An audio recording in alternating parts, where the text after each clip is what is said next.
What if I told you that we are on the verge of one of the largest tipping points in human history? If the way we did things yesterday isn't the way we're going to do them tomorrow. For the past 200 years, we've been powering our lives with coal. But now the realities of its finite existence are setting in. The fuel we long thought would carry us through the 21st century has become an economic burden. Its rising cost of production presenting us with the opportunity to transition to a clean energy future. It's time for us to move forward.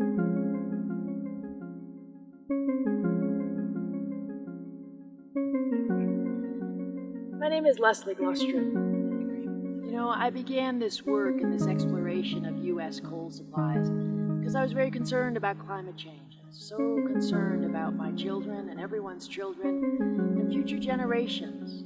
Because what we're seeing now in the early part of the 21st century is really just the beginning of what we've done to our planet. Clean Energy Action is putting out 3 reports today that will help citizens and decision makers in all states take a hard look at their coal costs, at their coal supply issues, and begin to think about what we might refer to as the faulty fuel gauge on our U.S. coal reserve reporting. The Energy Information Administration has been reporting U.S. coal reserves as 258 billion tons.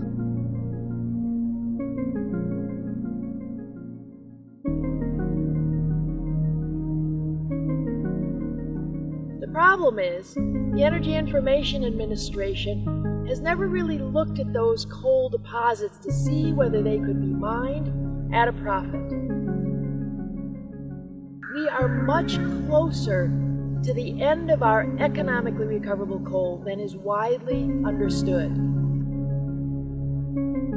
When we look at U.S. coal supplies, instead of just assuming that we have a 200-year supply, what we learn is that coal costs have been rising in the neighborhood of about 7% a year since 2004.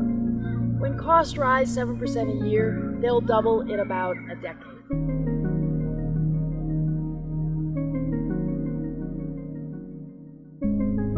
Hi, I'm RJ Harrington, the Executive Director of Clean Energy Action.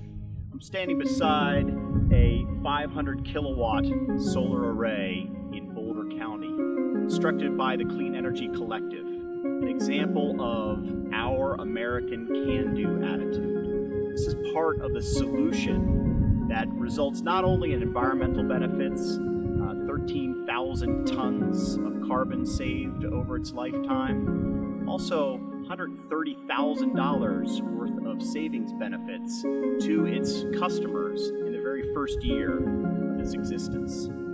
So when we talk about the reasons why coal is no longer economic, this is one of the primary examples. Solar is now, it is no longer in the future. It is cost competitive today, and customers can realize not only economic benefits, but environmental benefits as well. We've come too far, too fast to be able to leave this kind of progress behind.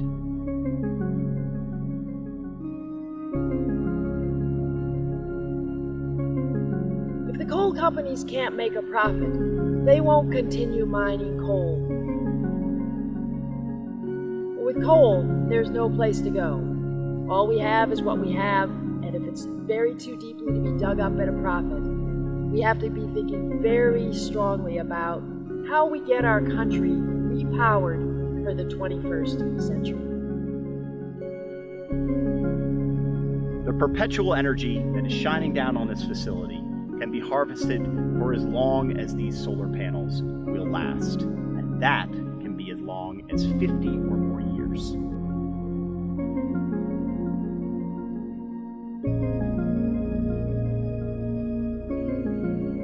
We are writing the ending to our own story. We can't look back in 100 years and say we didn't know, but we can look back and say we were part of the change. Let's repower our future. Hi, my name is Lauren Stanford, and I'm with Clean Energy Action. We're a nonprofit organization looking to accelerate the transition from a fossil fuel economy to a clean energy economy. We are releasing our latest coal report, which will create social and economic transparency in the coal industry. With your donation, we will be able to make this information free and available for everyone throughout the United States and many people throughout the world. Your $5 can make a difference in moving towards the renewable energy future of today.